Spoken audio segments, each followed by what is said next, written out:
avez fait un livre qui s'appelle Histoire au pluriel de la maçonnerie et pas Histoire sans S. Pourquoi? Pourquoi au pluriel et pourquoi pas au singulier?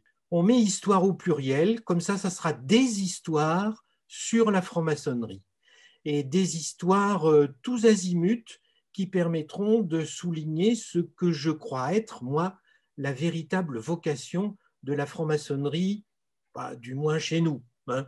Ma deuxième question, c'est sur l'objet de la maçonnerie. Est-ce que pour vous, c'est plutôt une voie spirituelle style Guénon ou plutôt idéaliste, référence Gilbert Durand? C'est un petit peu tout ça à la fois. La caractéristique de ce cheminement en particulier qui s'est construit dans l'Europe occidentale du XVIIIe siècle, c'est effectivement de proposer un chemin spirituel à travers des outils et des méthodes qui ont été hérités du passé. Je crois que par un certain nombre d'éléments du rituel ou des symboles, la franc-maçonnerie peut offrir à chacun une méthode d'introspection, de connaissance des autres et peut lui permettre de se situer par rapport au monde, ce qui est au fond la question du sens de notre existence que chacun, que la plupart des gens recherchent. La franc-maçonnerie, dans ce domaine-là, n'apporte pas des réponses, et c'est précisément là son originalité. Les religions vont apporter des réponses, les philosophies vont apporter des réponses. La franc-maçonnerie, elle apporte une méthode pour se fabriquer soi-même des réponses. Et je crois que dans cette optique-là, elle a toute sa place aujourd'hui dans le monde un peu déboussolé dans lequel nous sommes. Alors, puisque vous avez parlé de méthode, justement, développement personnel ou méthode collective, style les moines, alors ce n'est pas les moines du désert, ce seraient les moines religieux. J'ai souvent fait cette comparaison en disant que le franc-maçon, celui qui s'engage vraiment et qui a vraiment la nécessité intérieure de répondre à ces interrogations-là, est un peu comme un moine séculier. C'est-à-dire qu'il se situe un peu à côté du monde, tout en étant dans le monde. Un peu à côté parce qu'il lui faut avoir un regard un peu distancié, et c'est le travail en loge qui le permet, dans une loge fermée à l'abri des regards, mais dans le monde aussi, parce qu'on a bien conscience que la réflexion que l'on fait ne portera ses fruits que dans l'action dans laquelle on va s'engager. Et cette action, elle est bien sûr à l'intérieur de la maçonnerie, mais surtout dans le monde, pour essayer de faire comprendre les valeurs que nous aurons découvertes et que nous voulons défendre. Roger Dachet avait parlé de l'invention de la maçonnerie et dans les légendes qui courent, les maçons sont les successeurs des opératifs. Les spéculatifs maçons sont les successeurs des opératifs. Qu'est-ce que vous en pensez? Et il semble bien, effectivement, que la franc-maçonnerie ne s'est pas construite directement sur les anciens métiers du Moyen-Âge, que ce soit en Angleterre, en Écosse ou en France. En revanche, il y a eu un certain nombre, comment dire, de notables, d'intellectuels, de savants qui ont approché effectivement ces corporations et ces organisations de métiers et qui ont été intéressés par cette méthode. D'autant plus intéressés qu'ils ont trouvé là un champ d'expression qui était préservé du jugement des religions en cours, à cause du secret qui courait déjà sur les travaux. Et je pense qu'ils ont imaginé, au cours de dizaines d'années, le fait de pouvoir construire une société de réflexion à partir des méthodes empruntées aux constructeurs. Mais il ne s'agit pas d'une filiation, il s'agit plutôt d'un emprunt que les intellectuels, les notables ont fait fructifier ensuite. C'est tellement vrai d'ailleurs qu'il y a une loge de maçons opératifs d'Écosse qui a, on a ses lettres, on a ses écrits, qui a manifesté le désir de se dissoudre pour se reconstituer ailleurs parce elle trouvait qu'il y avait beaucoup trop de non-opératifs à l'intérieur de sa loge et elle voulait retrouver le caractère de métier de ce qu'elle avait constitué à l'origine.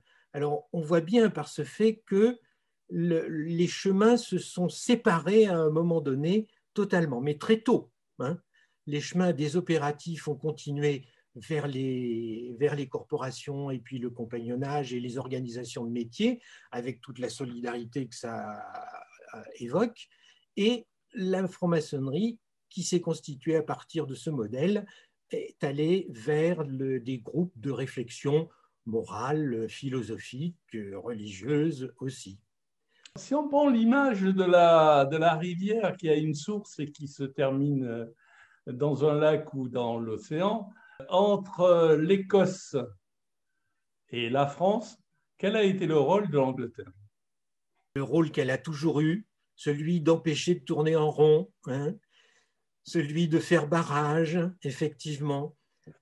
Et l'Écosse et la France, c'est une amitié qui date depuis des siècles. Il y a pas, depuis que le roi de France avait réclamé au roi d'Écosse de l'assister dans son combat, cette grande amitié continue d'ailleurs aujourd'hui. Il suffit de visiter l'Écosse pour se rendre compte que nous sommes accueillis complètement différemment des Anglais.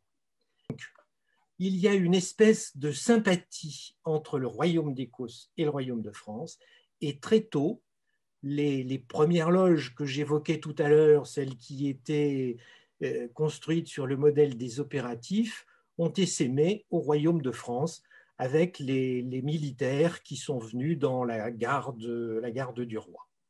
Et on a des écrits qui en témoignent, ça c'est indiscutable, à Saint-Germain-en-Laye, en particulier à la fin du XVIIe siècle.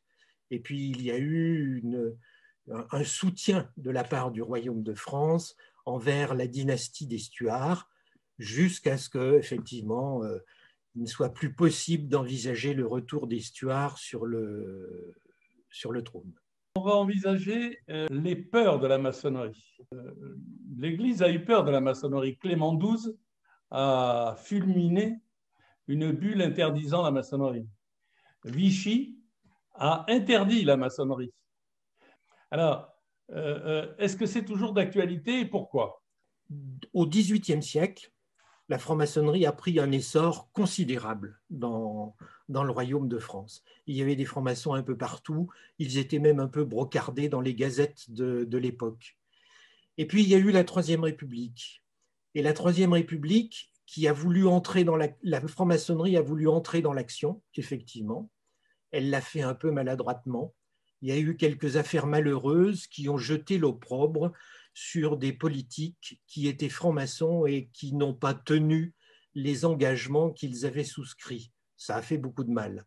Et le gouvernement de collaboration de Pétain a profité de ce sentiment-là pour jeter l'opprobre sur la franc-maçonnerie, les juifs et la franc-maçonnerie, parce qu'il est révélateur de se rendre compte que les arguments contre ces deux catégories de population sont les mêmes.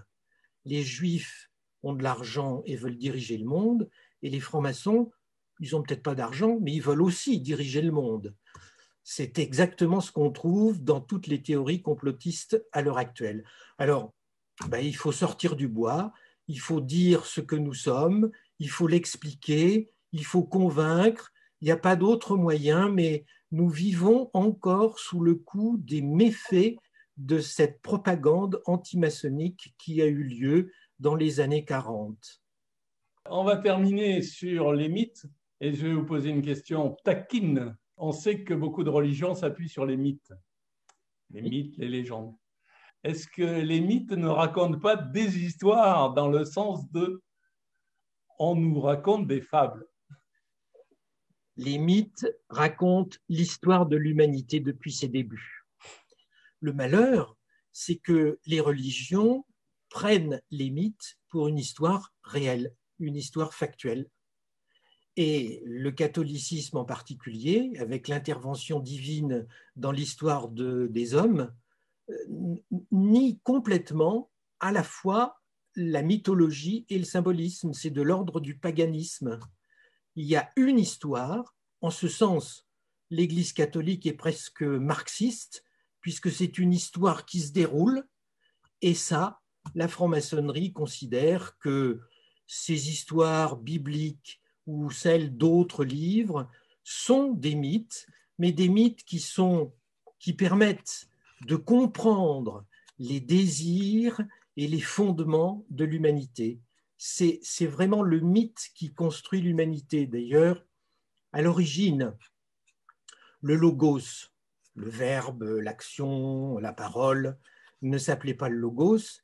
Les Grecs, les anciens Grecs, la Grèce archaïque, appelaient le mythos. Et le mythos, c'est aussi une parole, mais c'est la parole des mythes, celles qui viennent de l'inconscient de l'humanité et qui permettent de comprendre les pulsions, les désirs, la violence, etc. Alors qu'on ne peut pas toujours traiter ces questions-là sous un mode purement intellectuel ou philosophique. Il faut aller voir un peu plus loin. Merci Robert, merci pour toutes ces explications. Et nous allons aller voir un peu plus loin avec les magnifiques illustrations tout à fait originales qui se trouvent dans votre ouvrage et qui, quelque part, vont enrichir notre approche des mythes et de la maçonnerie. Merci. Merci.